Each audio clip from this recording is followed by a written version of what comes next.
నమస్కారం. ఓం గం గణపతయే నమః. స్వర్ణలక్ష్మీ నమస్తే అస్తు. పరబ్రహ్మ స్వరూపిణి రాజ్యం దేహి ధనం దేహి సర్వకామాంచ దేహి మే. అందరికీ స్వర్ణలక్ష్మి అమ్మవారు ఎప్పుడు ప్రతి నిమిషం సంతోషంగా ఉండే విధంగా, చక్కగా నవ్వుతూ ఉండే విధంగా, ఆనందభరితంగా ఉండే విధంగా మనల్ని అందరినీ అనుగ్రహించాలని, అంతేకాకుండా మనందరికీ రాజ్యాధికారం ఉండే విధంగా అనుగ్రహించాలని, అమ్మవారు మనందరికీ సమృద్ధిగా ధనం ఇవ్వాలని, అంతేకాకుండా ప్రతి ఒక్కళ్ళకి వాళ్ళ మనసులో ఉన్న కోరిక తక్షణమే నెరవేర్చే విధంగా అమ్మవారికి మనకు ఆశీర్వాదం ఉండాలని చెప్పేసి కోరుకుంటూ ముందుకెళ్దాం. ఈరోజు మనం చెప్పుకోబోయే విషయం ఏంటంటే, కుజుడు వచ్చేటప్పటికి మిథున రాశిలో ప్రవేశిస్తున్నాడు. ఆగస్టు 2వ తారీఖు నుంచి సెప్టెంబర్ 18th వరకు వాళ్ళు ఆ మిథున రాశిలోనే ఉండటం జరుగుతూ ఉంటుంది. తద్వారా 12 రాశుల వారికి చాలా విషయాల్లో అనేక రకాలైన మార్పులు చేర్పులు వచ్చే అవకాశం ఎక్కువగా ఉంటుంది. కొంతమంది అనుకూలంగా ఉంటుంది, కొంతమందికి వచ్చేటప్పుడు ప్రతికూలంగా ఉంటుంది, కొంతమందికి కొంచెం ఇబ్బంది పెట్టే విధంగా ఉంటుందని తెలుసుకోవాలి.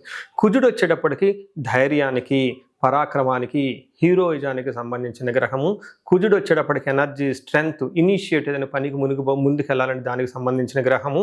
యంగర్ బ్రదర్స్ సిస్టర్స్ ఎవరుంటే వాళ్ళకి సంబంధించిన గ్రహము. అంతేకాకుండా మోస్ట్ ఇంపార్టెంట్, కుజుడును భూమి పుత్ర అంటారు. అంటే ల్యాండ్స్, ప్రాపర్టీస్, బిల్డింగ్, కన్స్ట్రక్షన్ వీటికి సంబంధించిన గ్రహం. కుజుడు వచ్చేటప్పటికి మిలిటరీ, పోలీస్, సైన్యాధ్యక్షుడు ఇలాంటి వాటికి సంబంధించి వెపన్స్కి సంబంధించిన గ్రహము. అలాగే కాకుండా కుజుడు వచ్చేటప్పటికి ఫైర్, హీట్, ఇంజనీరింగ్, టెక్నాలజీ, ఫోర్స్ని అప్లై చేసే ఇట్లాంటి పనులన్నిటి కూడా కుజుడికి సంబంధించిన గ్రహం. ఇలాంటి కుజుడు మిథున రాశిలో 45 రోజులు సుమారు ఉండటం వల్ల మిగతా 12 రాశుల వరకు ఎలా ఉందో మనం చూద్దాం. ఇప్పుడు మనం తులారాశి కనుక గమనించుకుంటే, ఈ రాశి వారికి 9వ స్థానంలో ఈ యొక్క సంచారం జరుగుతుంది. మిథున రాశి ఈ రాశి వారికి 9వ రాశి అవుతుందని గమనించుకోవాలి. వీళ్ళకి ఈ యొక్క 9వ రాశిలో అదృష్టం గురించి, అంటే ఏదైనా కనుక అన్ఎక్స్పెక్టెడ్గా అవకాశాలు వచ్చే అవకాశం ఉన్నా, వేరే పెద్దవాళ్ళ దగ్గర నుంచి గైడెన్స్ రావాలన్నా, మీరు ఫ్యూచర్లో అప్పటిదాకా ఏదైనా కనుక విషయం గురించి వెయిట్ చేస్తూ ఉంటే ఇట్లాంటి విషయాల్లోనూ, తండ్రికి సంబంధించిన వ్యవహారాల్లోనూ, గురువుకి సంబంధించిన వ్యవహారాల్లోనూ, హయ్యర్ ఎడ్యుకేషన్ అంటే పోస్ట్ గ్రాడ్యుయేషన్, పిహెచ్డికి సంబంధించిన వాటితో విషయాలతో పాటు తీర్థయాత్రలు చేయాలన్నా, ఆధ్యాత్మికంగా ఉండాలని, అంతేకాకుండా మీకు రావాల్సిన లక్ వీటికి సంబంధించిన వ్యవహారాలతో పాటు బాగా దూర ప్రయాణాలు చేయాలనుకుంటే, ఫారిన్ ట్రావెల్స్ ఇలాంటివి చేయాలి అనుకునే వాళ్ళకి చాలా విషయాల్లో ఒక చలనం వస్తుంది. ముందుకెళ్ళే అవకాశం, పనులని ఉంటుంది. కొంచెం కష్టపడితే ఇందాక చెప్పుకునే విషయాల్లో అన్ని విషయాల్లో అనుకూలంగా ఉండే అవకాశం ఎక్కువగా ఉంటుంది. మనకి ఏం చెప్తారంటే, సంస్కృతంలో ఒక శ్లోకం కూడా చెప్పారు. ఎప్పుడైతే 9వ స్థానంలో కుజుడు ఉంటారో, అశనాచ్చ ధనశూన్యం శోషణం దేహపీడనం స్థాననాశనం విరోధచ్చ నవమస్తే భవేత్ సుతే అని చెప్తారు. అంటే ఈ టైంలో అన్న వస్త్రాదులకు కూడా కొంచెం కటకటలాడే అవకాశం ఎక్కువగా ఉంటుంది. శారీరకంగా కొంచెం టైర్డ్నెస్గా ఎక్కువగా ఉంటారు, వీక్గా ఉండే అవకాశం ఎక్కువగా ఉంటుంది. శరీరం అంతా ఎండిపోయినట్లు ఉంటుంది. అంతేకాకుండా స్థాననాశనం అంటే మీరు యొక్క పదవిలో, పోస్ట్లో వాటిలో కొంచెం ఇబ్బందులు పడే అవకాశం ఎక్కువగా ఉంటుందని గమనించాలి.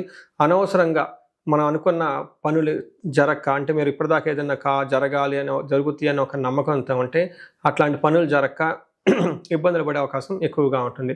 వీటితో పాటుగా చాలా ఎక్కువగా ఖర్చులు అయ్యే అవకాశం ఎక్కువగా ఉంటుంది. విపరీతమైన ఖర్చులు చేస్తూ ఉంటాయి. తర్వాత శత్రువుల ద్వారా విపరీతమైన ప్రెషర్ ఎక్కువగా ఉంటుంది. వాళ్ళు మిమ్మల్ని ప్రతి విషయాలు ఆటంకపరుస్తూ ఉంటారని గమనించాలి. వీటితో పాటుగా కడుపులో నొప్పి, స్టమక్ పెయిన్స్ అంటారు, ఇవి వచ్చే అవకాశం కూడా ఎక్కువ ఉంటుందని గమనించాలి. చూశారు కదండి, కుజుడు 9వ స్థానంలో ఉండటంతో కొన్ని విషయాల్లో కొంచెం స్ట్రెస్ఫుల్గా ఉంటుందని గమనించి, తదనుగుణంగా చక్కగా మంచి నిర్ణయాలు తీసుకొని చక్కగా ప్లాన్ చేసుకుంటే బాగుంటుందని గమనించాలి. మనం ఈ రాశి వారికి పరిహారాలు చూసుకుంటే, ఇందులో పరిహారాలు 2-3 రకాలుగా చెప్తానండి. ఒకటి సెల్ఫ్ రెమెడీస్, మీరు చెప్పుకునే పరిహారాలు చెప్తాను. రెండో పరిహారం మీరు గమనించుకుంటే, ఈ యొక్క శ్రావణ మాసాన్ని దృష్టిలో పెట్టుకొని ఈ శ్రావణ మాసాన్ని ఎలా సద్వినియోగం చేసుకోవాలో దాని గురించి పరిహారాలు చెప్తాను. తర్వాత విశేష పరిహారాలు ఉన్నట్టు మీ యొక్క ఇండివిడ్యువల్ జాతకానికి సంబంధించిన పరిహారాలు, ఇలా 3 లెవెల్లో పరిహారాలు చెప్తాను. ఫస్ట్ ఏంటంటే, మనకు శ్రావణ మాసం వస్తుంది కాబట్టి ఈ శ్రావణ మాసాన్ని మనం సద్వినియోగం చేసుకునే విధంగా స్వర్ణలక్ష్మి విశేష హోమం అనేది ఒక హోమం జరుగుతూ ఉంటుంది. ఎవరైనా గనక, అది నా సమక్షంలో జరుగుతూ ఉంటుంది, ఎవరికైతే 16 మంది లక్ష్మీలు కావాలి, సిద్ధలక్ష్మి, మోష్టలక్ష్మి, ఇష్టలక్ష్మి, గజలక్ష్మి, ఇలా అనేక మంది లక్ష్మీల యొక్క కటాక్షం మీకు కావాలనుకుంటే స్వర్ణలక్ష్మి విశేష హోమం జరుగుతూ ఉంటుంది. ఇక్కడ స్వర్ణలక్ష్మి అమ్మవారి దేనికి ప్రతీక అంటే, మీ యొక్క సంపదలకి విలువ పెరగటానికి స్వర్ణలక్ష్మి అంటారు. అంటే ఆల్రెడీ మనకు ఇల్లు ఉండొచ్చు, సంపాదన ఉండొచ్చు, పిల్లలు ఉండొచ్చు, అందరూ ఉండుండొచ్చు. అయితే వాటికి విలువ ఇంకా పెరగటానికి కావాల్సిన ఒక శక్తి అమ్మవారిని స్వర్ణలక్ష్మి అంటారు. ఈ యొక్క స్వర్ణలక్ష్మి విశేష పూజ చేయడం జరుగుతుంటుంది.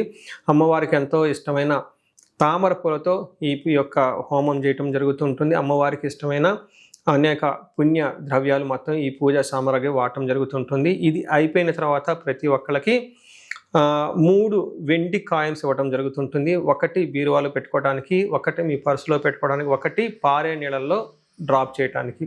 ఇలా ఒక కుబేర మూటని కూడా ఇవ్వటం కూడా జరుగుతూ ఉంటుంది. ఇది గ్రూప్గా సామూహికంగా చేయడం జరుగుతూ ఉంటుంది. దీన్ని అందరూ సద్వినియోగం చేసుకోవాలని చెప్పేసి నేను కోరుకుంటున్నాను. నెక్స్ట్ రెమెడీస్, ఈ కుజుడికి సంబంధించిన ఇంట్లో చేసుకునే రెమెడీస్ ఏంటంటే, ఫస్ట్ కందులు 1 కేజీ దానం ఇవ్వగలిగితే చాలా బాగుంటుంది. సుబ్రహ్మణ్యేశ్వర స్వామి భుజంగ స్తోత్రం చదివితే ఇంకా చాలా బాగుంటుంది. ఎవరైనా గనక ఇంకా ఆంజనేయ స్వామి గుడికి వెళ్ళి మంగళవారం గనక ఆకు పూజతో గనక పూజ చేయించగలిగితే ఇంకా బాగుంటుంది. ఇవి సెల్ఫ్ రెమెడీస్ అని చెప్పుకోవచ్చు. విశేష రెమెడీస్ అన్ని కొన్ని ఉంటాయి. ఇవేంటంటే మీ యొక్క ఇండివిడ్యువల్గా జాతకంలో ఏదైనా గనక దోషాలున్నా, గ్రహశాంతులున్నా అవి ఒకసారి జాతక చక్రం చూపించుకుంటే బాగుంటుంది. ముఖ్యంగా ఎవరి వయసు అయితే 40 సంవత్సరాలు +/- 5 ఇయర్స్ అంటే 35 to 45, 50 ఈ రేంజ్లో ఉండి సక్సెస్ఫుల్గా 10 ఇయర్స్ ట్రాక్ రికార్డ్, ఎడ్యుకేషన్ ఉండి, ప్రొఫెషనల్ ట్రాక్ రికార్డ్ ఉండి, అంతా బాగుండి ఎక్కడో కనుక లైఫ్లో మీకు ఆగిపోయారన్న ఒక ఫీలింగ్ వచ్చేసి ఉంటే దానికి కారణం మీకున్న శాపాలు యాక్టివేట్ అయ్యి ఉంటాయని గమనించుకోండి. దానికి కారణం మీ యొక్క జాతక చక్రంలో ఉన్న గ్రహాల యొక్క చెడు యొక్క దోషాలు మీ మీద ఉందని గమనించుకోవాలి. ఇలా మీకు అనిపిస్తే ఒక్కసారి ఇండివిజువల్గా మీ యొక్క జాతక చక్రం చూపించుకొని తగు పరిహారాలు చేసుకోవాలని చెప్పేసి కోరుకుంటున్నాను.